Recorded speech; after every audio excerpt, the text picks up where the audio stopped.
Effect copy paste করার জন্য টুল হচ্ছে অ্যানিমেশন পেইন্টার। তো চলেন প্রথমে একটা অ্যানিমেশন আমরা তৈরি করি।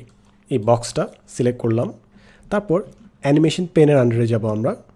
সো ফার্স্টে অ্যানিমেশন ট্যাবটা সিলেক্ট করি, তারপর একটা ইফেক্ট আমরা চুজ করি।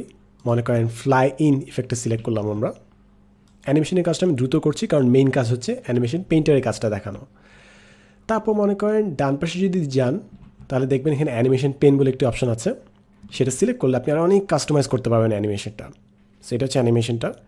এখানে একটা ডান পাশে ট্রায়াঙ্গেল একটা আছে, সেটা টগল ডাউন করলে আমাদের আরও কাস্টমাইজেশন অপশন দিবে। সো আমি একটু কাস্টমাইজ করে ফেলি এই বক্স থেকে। সো মনে করি আমি একটু স্মুথ এন্ড দিয়ে দিলাম, অর্থাৎ যখন বক্সে উড়ে আসবে শেষে একটু স্মুথ হয়ে যাবে জিনিসটা। ওকে দিলাম। সো এটা হচ্ছে বেসিক অ্যানিমেশন।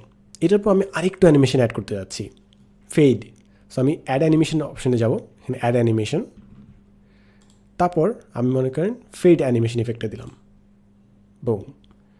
এরপর এখানে একটু কাস্টমাইজেশন করতে হবে উইথ প্রিভিয়াস, অর্থাৎ দুটো অ্যানিমেশন একসাথে হবে এবং দুটোরই সময় আমি একটু বাড়িয়ে দিই 1 সেকেন্ড।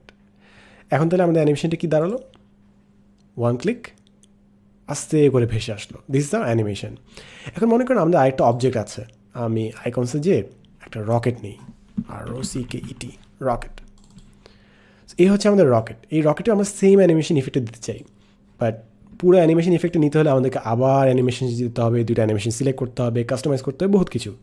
এত কিছু না করে যেটার অ্যানিমেশনটা আমরা চাচ্ছি ওই অবজেক্টটাকে আমরা সিলেক্ট করব, উইচ ইজ দ্য বক্স। তারপর আমরা অ্যানিমেশনসে যাব। এরপর অ্যানিমেশনের পেনের নিচে দেখবেন ট্রিগারের নিচে দেখবেন animation painter. Animation painter select করলাম, তারপর যে অবজেক্টে আমি আমার অ্যানিমেশন ইফেক্টগুলো কপি পেস্ট করতে চাই ওটা সিলেক্ট করব, বুম, ওটাতেও আমার অ্যানিমেশনটা চলে আসলো। As easy as that.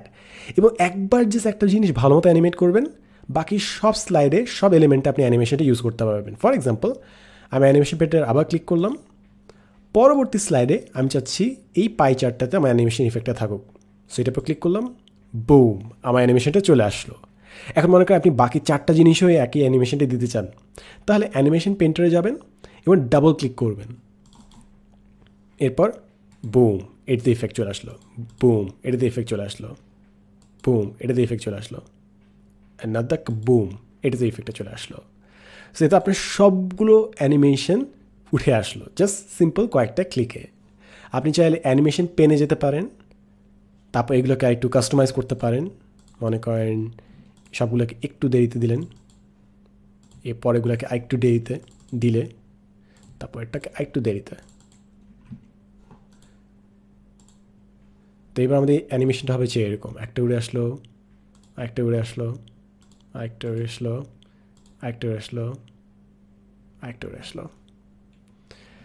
এভাবে আমরা জাস্ট একটা অ্যানিমেশন ঠিকঠাক মতো করতে পারলে অ্যানিমেশন পেইন্টার দিয়ে ওই সেম ইফেক্টটা আমরা স্লাইডের সবগুলো এলিমেন্টে ইজিলি ব্যবহার করতে পারি। হোপফুলি এই জিনিসটা আপনাকে স্লাইড মেকিংয়ে কিংবা অ্যানিমেশনে অনেক হেল্প করবে, কারণ অনেক সময় আমরা সম্পূর্ণ স্লাইডটা ডিজাইন করি, 20-30টা স্লাইড, অনেকগুলো এলিমেন্টস করার পর আমাদের ইচ্ছা হয় যাচ্ছে একটু অ্যানিমেশন করি। অ্যানিমেশন করার পর প্রতিটা স্লাইডে একই অ্যানিমেশন দিতে অনেক সময় লেগে যায়। সেক্ষেত্রে অ্যানিমেশন পেইন্টার আপনার কাজকে একদম সিম্পল অ্যান্ড ইজি করে দেবে।